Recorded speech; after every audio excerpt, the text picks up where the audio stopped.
Genèse 39, premier, et Genèse 41, 42, 43. Voici ce que la Bible dit dans Genèse 39, premier. On fit descendre Joseph en Égypte. Et Potiphar, officier de Pharaon, chef des gardes égyptiens, l'acheta des Ismaélites qu'il y avait fait descendre. Genèse 41, 42 à 43, la Bible dit, Pharaon ôta son manteau de la main et le mit à la main de Joseph. Il le revêtit d'habits de fin lin et lui mit un collier d'or au cou. Il le fit monter sur le char qui suivait le sien et l'on criait devant lui, à genoux. C'est ainsi que Pharaon lui donna le commandement de tout le pays d'Égypte. Dans la vie, tout peut changer. Sois humble.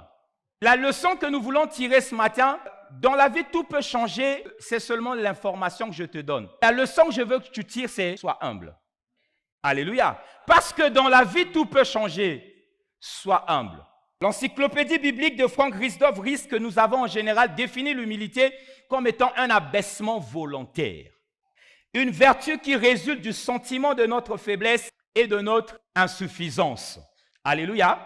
Philippiens 2, le verset 3e, la Bible dit « Ne faites rien par esprit de parti ou par vaine gloire, mais que l'humilité vous fasse regarder les autres comme étant au-dessus de vous-même. » Alors j'ai pris Parole vivante, tout au moins la transcription dynamique de Alfred Cohen, qui traduit le même texte ainsi. « N'agissez pas en vue de la satisfaction de vos désirs particuliers. Laissez tomber tout esprit de rivalité, que ni la vanité, ni le désir de faire bonne impression commandent vos actions. Que par humilité, chacun considère son frère comme meilleur et plus important que lui-même.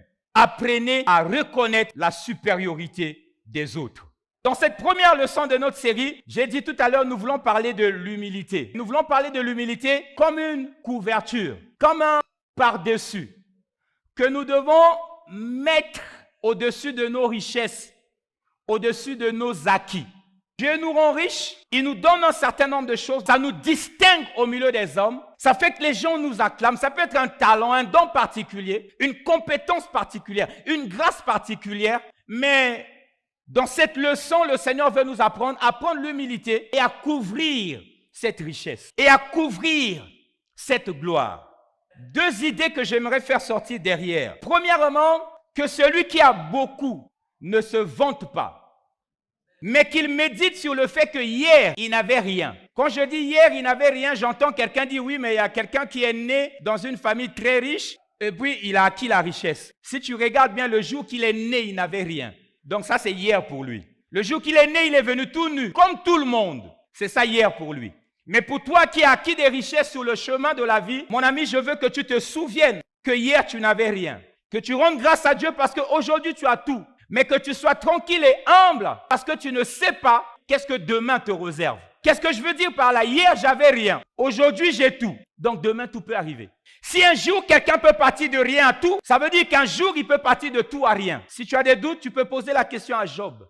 La deuxième facette que nous voulons voir de l'humilité ici pour ceux qui ont des acquis, c'est qu'il respecte celui qui n'a rien. Par souvenir du fait que lui-même, lorsqu'il n'avait rien, il aurait souhaité être respecté. Alléluia. Il faut que tu respectes celui qui aujourd'hui n'a rien. Parce que souviens-toi que hier, quand tu n'avais rien, tu aurais aimé que les gens te respectent. Genèse 39, premier et Genèse 41, 42, 43 nous enseignent vraiment sur le fait que tout peut changer dans la vie d'un homme. Nous voyons dans la première portion, Genèse 39, premier, Joseph qui est emmené en Égypte, tout crasseux, attaché à un char, comme un esclave, qui va être vendu.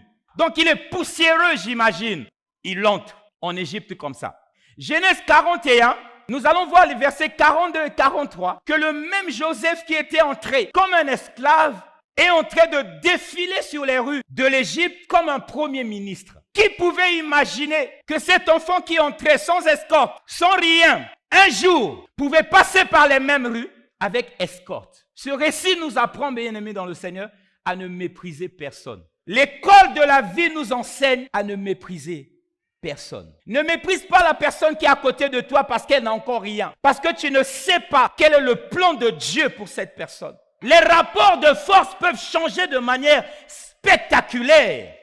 J'imagine que quand Joseph était en train de passer, il y a des gens qui détournaient leur regard tellement il était crasseux, peut-être puant. Mais ce jour-là, quand il passait, la Bible dit que tous, ils se prosternaient à son passage. Dans la vie, tout peut changer. Sois humble, mon ami. C'est une leçon que la vie nous donne. Lorsque je grandissais, nous on avait une expression à l'époque, on disait Mokilimbanga Taba. Je ne sais pas si vous connaissez cette expression. Mokili tour à tour. Le ayo lobi à moninga. Mokilimbanga Taba. Mbanga c'est la mâchoire, Taba c'est le cabri. Le mouton quand il marche d'un côté et d'un autre. D'un côté et d'un autre. D'un côté et d'un autre. Donc ce proverbe voulait dire la vie, le monde, c'est comme quand un mouton marche. Aujourd'hui il marche par là, demain il marche par là. Donc aujourd'hui si c'est toi, fais attention, demain ça peut être un autre. Mokilimbanga Taba. Lelo ayo lobi à moninga. Amen.